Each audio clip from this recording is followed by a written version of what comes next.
বাংলাদেশ খেলাফত মজলিসের আমির মাওলানা মামুনুল হকের বিরুদ্ধে হত্যাচেষ্টা ও কেন্দ্র দখলের অভিযোগ এনে মামলা করার ঘোষণা দিয়েছেন ঢাকা ১৩ আসনের নবনির্বাচিত সংসদ সদস্য এবং শিক্ষা প্রতিমন্ত্রী ববি হাজ্জাজ। ২২ ফেব্রুয়ারি সকালে রাজধানীর ধানমন্ডির এক বেসরকারি হাসপাতালে চিকিৎসাধীন নেতাকর্মীদের দেখতে গিয়ে এসব কথা বলেন তিনি। অভিযোগ করেন, নির্বাচনের দিন একাধিক কেন্দ্রে তার প্রতিদ্বন্দ্বী প্রার্থী মামুনুল হক নিজে দাঁড়িয়ে থেকে হামলার নির্দেশ দিয়েছেন। এ বিষয়ে আরো বিস্তারিত জানাচ্ছেন মেহেদী হাসান।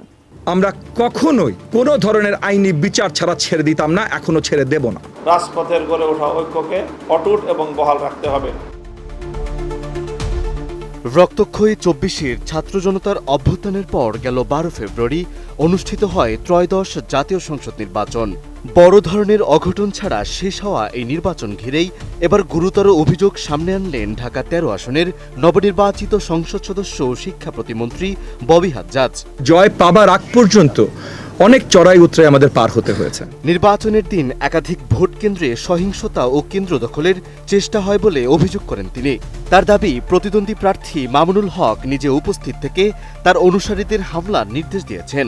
এতে বিএনপির নেতাকর্মীরা বাধা দিলে তাদের উপর পরিকল্পিতভাবে হামলা চালানো হয়। নতুন বাংলাদেশ গড়তে এলো জুলফিকার স্টিল।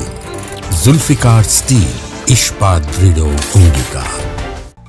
রোববার সকালে রাজধানীর জাপান বাংলাদেশ ফ্রেন্ডশিপ হাসপাতালে চিকিৎসাধীন আহত নেতাকর্মীদের দেখতে গিয়ে এসব অভিযোগ করেন ববি হাজ্জাজ। তিনি জানান, সহিংসতায় বিভিন্ন কেন্দ্রে শতাধিক নেতাকর্মী আহত হন এবং বেশ কয়েকজনকে হাসপাতালে ভর্তি হতে হয়েছে। হুকুমের ১ নম্বর আসামি তো ভাই প্রার্থী নিজে, যে প্রার্থী ছিলেন সে নিজে হুকুমের ১ নম্বর আসামি। হ্যাঁ,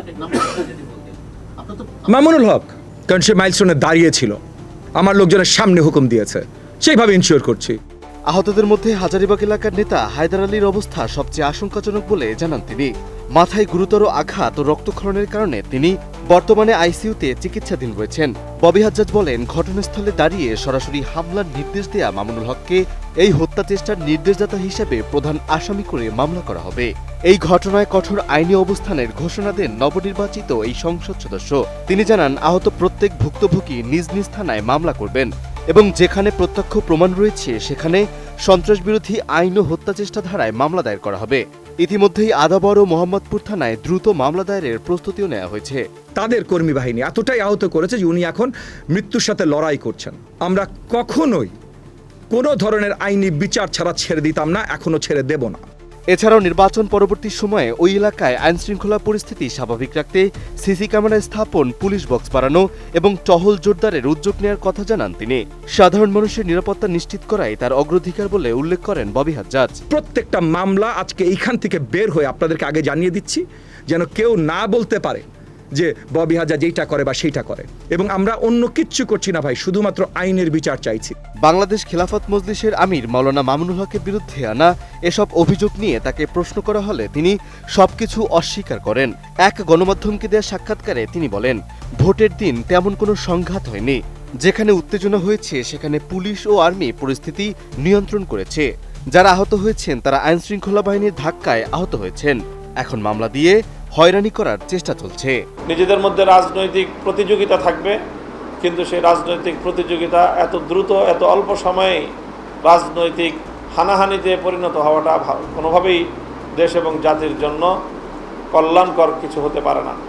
এই জন্য আমরা বিএনপি, জামায়াতে ইসলামী, এনসিপি সহ সকল রাজনৈতিক পক্ষগুলোকে উদাত্ত আহ্বান জানাই যে প্রতিযোগিতার জায়গায় প্রতিযোগিতা থাকবে, ফ্যাসিবাদের মোকাবেলায় রাজপথের গড়ে ওঠা ঐক্যকে অটুট এবং বহাল রাখতে হবে। মেহেদী হাসান, এটিএন নিউজ।